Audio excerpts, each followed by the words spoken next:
अस्सलाम। उम्मीद करती हूँ आप सब खैर खैरियत से होंगे, जहाँ होंगे बहुत खुश होंगे और अपनी ज़िंदगी को बहुत अच्छे से एंजॉय कर रहे होंगे। तो आज बहुत दिन बाद हाज़िर हूँ आप लोगों के लिए वीडियो बनाने के लिए। और ये वीडियो उन लोगों के लिए है जिन्होंने मुझे कमेंट किया और उन लोगों के लिए जिन्होंने मुझे मेरी इंस्टा आईडी पे रीच आउट किया कि मुझे हमें थोड़ा सा इंटरव्यू के लिए थोड़ा गाइड कर दीजिए यूनिवर्सिटी ऑफ नॉर्थहैम्पटन के। मैं बहुत माज़रत ख़्वाह हूँ। आई एम रियली सॉरी कि जो है उन लोगों के लिए जिनके इंटरव्यू हो चुके हैं और जिनके इंटरव्यू होने वाले हैं उनके लिए ये वीडियो है। और इवन जिनके इंटरव्यू हो चुके हैं उन्हें लगे कि मैंने कोई क्वेश्चन मिस कर दिया है तो इस वीडियो के नीचे कमेंट करके ज़रूर बताइए ताकि लोगों की हेल्प हो जाए। तो इस वीडियो को ज़्यादा लंबा नहीं करते और स्टार्ट करते हैं कि आप लोगों से यूनिवर्सिटी ऑफ नॉर्थहैम्पटन के इंटरव्यू के लिए क्या क्या क्वेश्चन पूछे जा सकते हैं। तो हम लोगों ने आप अपने नोट पैड्स निकाल लीजिए, पेन पेपर जो भी आपका दिल करे वो निकाल लीजिए और नोट डाउन कर लीजिए सारे क्वेश्चंस को। अब मुझे नहीं पता कि किस सीक्वेंस से आपसे क्वेश्चंस पूछे जाएंगे, but I try to cover all questions. तो सबसे पहले आप लोगों को यूनिवर्सिटी की लोकेशन पता होनी चाहिए कि यूनिवर्सिटी कहाँ पे लोकेटेड है और उसका एड्रेस जो भी होगा वो आपको पता होना चाहिए। इसके अलावा आप लोगों को ये पता होना चाहिए कि यूनिवर्सिटी और कौन कौन सी जगहों पर अवेलेबल है आप लोगों के लिए। और इसके बाद जो क्वेश्चन होगा वो ये होगा कि आप का लंदन से यूनिवर्सिटी का डिस्टेंस कितना है, क्योंकि मोस्टली जो लोग हैं वो लंदन आते हैं और लंदन से यहाँ पे उन्हें आना पड़ता है ट्रेन या बस पे। तो आप लोगों को पता होना चाहिए कि आपका जो डिस्टेंस है वो लंदन से यहाँ यूनिवर्सिटी का कितना है और आपको कितना टाइम लगेगा यूनिवर्सिटी आने में।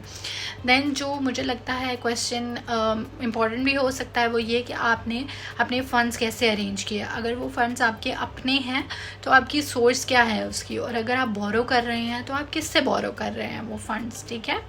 इसके अलावा जो नेक्स्ट क्वेश्चन है जो मैं आप लोगों को बताना चाहती हूँ, जो मुझे भी लगता है कि इम्पॉर्टेंट है और उससे बहुत सारे क्वेश्चन लिंक्ड हैं, वो ये है कि यूनिवर्सिटी ऑफ नॉर्थहैम्पटन ही क्यों, वाई यूनिवर्सिटी ऑफ नॉर्थहैम्पटन। इसके अलावा आपने यूनिवर्सिटी ऑफ नॉर्थहैम्पटन के अलावा किस किस यूनिवर्सिटी में अप्लाई किया और यूनिवर्सिटी ऑफ नॉर्थहैम्पटन आपने क्यों चूज़ किया, बाकी यूनिवर्सिटीज़ क्यों नहीं चूज़ किया। आपने बेसिकली कंपैरिजन बताना है इन यूनिवर्सिटी से रिलेटेड, कैसी क्या चीज़ आप लोगों को अट्रैक्ट की कि जो है आपने यूनिवर्सिटी ऑफ नॉर्थहैम्पटन को चूज़ किया। अब यहाँ पे एक चीज़ जो है वो आप लोगों ने नोट करनी है, आपने उन्हें हरगिज़ ये नहीं कहना कि यूनिवर्सिटी में स्कॉलरशिप मिलता है ज़्यादा परसेंटेज पे, मतलब परसेंटेज ज़्यादा मिलती है स्कॉलरशिप की, या आपको फ़ीस कम लगी, जो कि अब नहीं है यूनिवर्सिटी ऑफ नॉर्थहैम्पटन। पहले काफ़ी कंपैरिजन और यूनिवर्सिटी से थोड़ी फ़ीस कम थी लेकिन अब वो भी नहीं रही, लेकिन आपने कभी ये चीज़ नहीं उनको बतानी। अब आपको ये बताना है कि आप जिस पर्टिकुलर कोर्स में अप्लाई कर रहे हो, चाहे वो मास्टर्स है बैचलर्स है, आप इस कोर्स में अप्लाई क्यों कर रहे हो, यानी आपने यूनिवर्सिटी ऑफ नॉर्थहैम्पटन में ही ये कोर्स क्यों लिया, आपने ओन यूनिवर्सिटी में कहाँ कहाँ अप्लाई किया यही पर्टिकुलर कोर्स, और फिर यूनिवर्सिटी ऑफ नॉर्थहैम्पटन को क्यों चूज़ किया।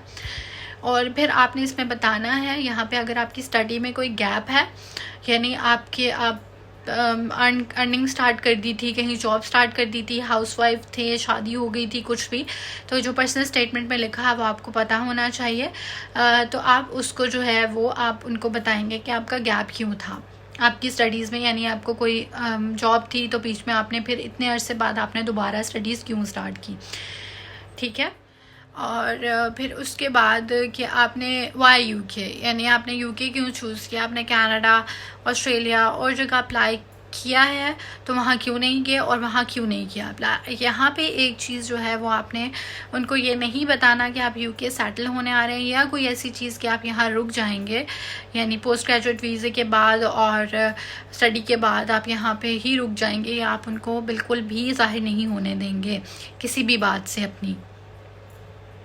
और उसके बाद जो चीज़ है वो मैंने जो इसके बाद वाले क्वेश्चन हैं वो ये हैं कि आपने यूनिवर्सिटी की रैंकिंग आपको पता होनी चाहिए। अब यहाँ पे जो चीज़ है जो मैं आपको गाइड करती हूँ कि आपने रैंकिंग में क्या करना है कि यूनिवर्सिटी ऑफ नॉर्थहैम्पटन से जो नीचे रैंकिंग में यूनिवर्सिटीज़ हैं आपने वो लेनी है और बताना है कि इन यूनिवर्सिटी से इस यूनिवर्सिटी की रैंकिंग ऊपर है। और इसके अलावा अवार्ड्स देखने हैं कि यूनिवर्सिटी ऑफ नॉर्थहैम्पटन ने कौन कौन से अवार्ड्स जो हैं वो जीते हुए हैं, ये आपको पता होना चाहिए। उसके बाद जो आपका जो भी पर्टिकुलर कोर्स है उसमें कौन कौन से मॉड्यूल्स हैं और उनके क्रेडिट आवर्स कितने हैं ये पता होना चाहिए आपको। और इससे रिलेटेड आप पूरी तरह अच्छी तरह अपना कोर्स पूरा पढ़ के जाएंगे कि उसमें कौन कौन से सब्जेक्ट्स हैं, उनके क्रेडिट आवर्स कितने हैं, ये सारा।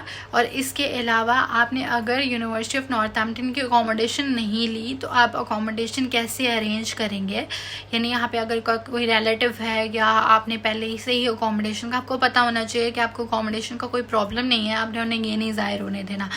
आपको चाहे प्रॉब्लम फेस करना भी पड़ा, आप उसको उनको नहीं बताएंगे क्योंकि वो आपको फैसिलिटी दे रहे हैं अकोमोडेशन की, यूनिवर्सिटी में आपने वो नहीं ली तो आप फिर कैसे अकोमोडेशन को मैनेज करोगे, ये आप उनको बताओगे सही डिटेल में अगर वो आपसे ये क्वेश्चन करते हैं।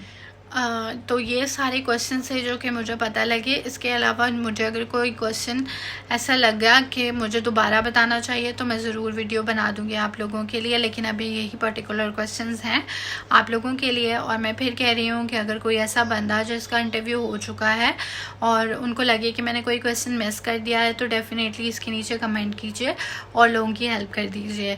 और बाकी अगर आपने मेरे चैनल को सब्सक्राइब नहीं किया तो इसको सब्सक्राइब कर लीजिए और बेल आइकॉन को क्लिक कर दीजिए ताकि आने वाली तमाम वीडियो की नोटिफिकेशंस आप लोगों को आती रहें। और ऐसा कोई पर्टिकुलर प्रॉब्लम है जिससे रिलेटेड आप लोगों को मुझसे डिस्कशन करनी है तो आप मुझे इंस्टा पे रीच आउट कर सकते हैं और इसके अलावा इस वीडियो के नीचे भी कमेंट कर सकते हैं।